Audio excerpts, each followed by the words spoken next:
You are listening to the Peel Weekly News Podcast with Mark Petroni. And welcome, Mark Petroni with you. I had an opportunity to speak with Tanya Granic Allen, who ran for the leadership of the PC party.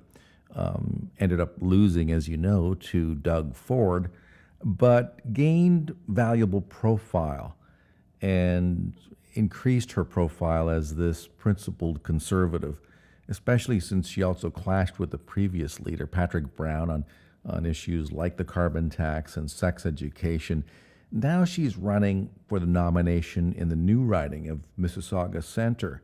And as I say, I had a chance to speak with her about what she considers important, what her priorities are.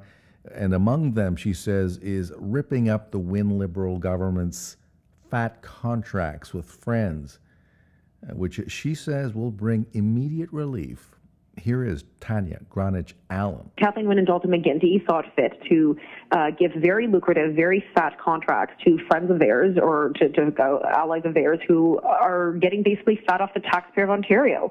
So I will say no to that. So that would bring instant energy relief to taxpayers, to Mississaugans, and that's something that's very important. Okay, so Mississauga Centre, where she's going to be running, is one of three ridings where the party executive under the new leader, Doug Ford, decided to hold new nomination meetings because there were, let's just say, some problems with the way the previous nominees were chosen under Patrick Brown.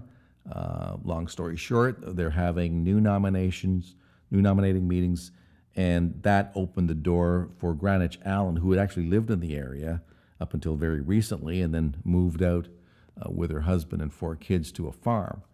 And so she's very familiar with the area, loves the area, feels at home in the area, and sees that there are certain priorities, including public transit and the rising cost of housing. Here she is talking a little bit about priorities for the area. I think in Mississauga, especially when our riding is home to a lot of new Canadians, I think, for example, with the education file, I think parents want schools to deliver quality education, and I think that's just something that's not happening. I think our parents are concerned with math scores, and we need to make sure that we are improving our education, not stagnating, and definitely not lowering our standards. So Granic Allen has been and continues to be a vocal critic of the Wynne government's controversial sex ed program, and says, look, if she gets an opportunity to play a role in the Ford government, assuming that Doug Ford is the next premier, she's very much looking forward to scrapping that program. Well, I think like most reasonable people in Ontario, there are things that are being taught to our kids that are simply inappropriate, that sexualize our children. I think the fact that this curriculum was developed in part by a convicted child pornographer is quite shocking to parents. So I think most parents don't want their children learning a curriculum developed by someone like that. I think there are many things that should be taught in the curriculum that are not simply not there. Like pornography is a big issue that we need to update our curriculum. It's not mentioned once. Things like the words love and marriage, again, not mentioned once in this curriculum. So when we're talking about repealing the curriculum, we are going to replace it. We're going to replace it with something that's age appropriate, that doesn't sexualize children, and something that parents would feel comfortable with. Now, the sex ed program isn't the only thing on the hit list as far as the Tories is concerned, assuming they get to form government. The carbon tax is something they want stopped dead in its tracks before, they say, it raises the prices of pretty much everything related to fuel. Not only what goes in your gas tank, but what ends up at the grocery store, et cetera, et cetera. If I asked somebody in the 905 or in the GTA, would you like an extra 17 to 22 cents per liter added to your cost for your fuel when you fill up your gas tank? I'm sure they would say no. Ditto with those in the rural communities. Every time you fill up your tractor, do you want to spend an extra 17 to 22 cents? Because that's what the carbon tax will do.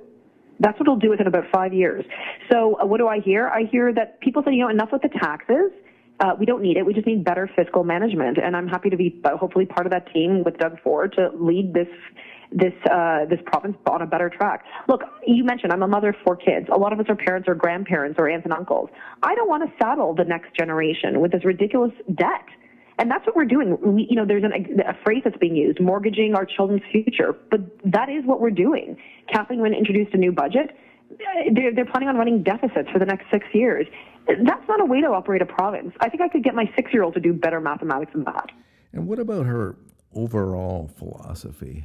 And I'm talking about why vote for one candidate versus another? What is the thought processes behind why we should pick one person over another? What is the best criterion in her view? Yeah, I guess this is what I would say. When you're voting, you vote for people vote for someone who you think would best represent you, your family, and your values, be it fiscal values or your social values. Because at the end of the day, you're selecting someone who you're asking to be your voice at Queen's Park. And for all too long, we've had people who just wanted to advance an agenda, and the policies that are coming out of Queen's Park right now are not only hurtful to the family budget, but they're hurtful to the family value system. So I would encourage those who want to get involved, please take out an Ontario PC membership by April 6th. That's what you have to do if you want to vote for me. And the nomination meeting is April 21st. And I look forward, if all things are successful, I look forward to being a strong voice for Mississauga Centre, a riding which I called home up until a few months ago. So there you go. You've heard from Tanya Granic Allen now. You've got a short window of opportunity there if you like what she said, if you like her philosophy about governing, and if you think it's time for change at Queen's Park, then you do have an opportunity here to support her or perhaps somebody else in the party. And once again, that nomination meeting is April the 21st, and we very much welcome any and all opportunities to speak with any of her competitors. Anybody else running in that riding for that seat. So please contact us here at the Peel Weekly News. Happy to speak with you. That is our podcast for the week. Thanks once again for tuning in. We'll see you again next time.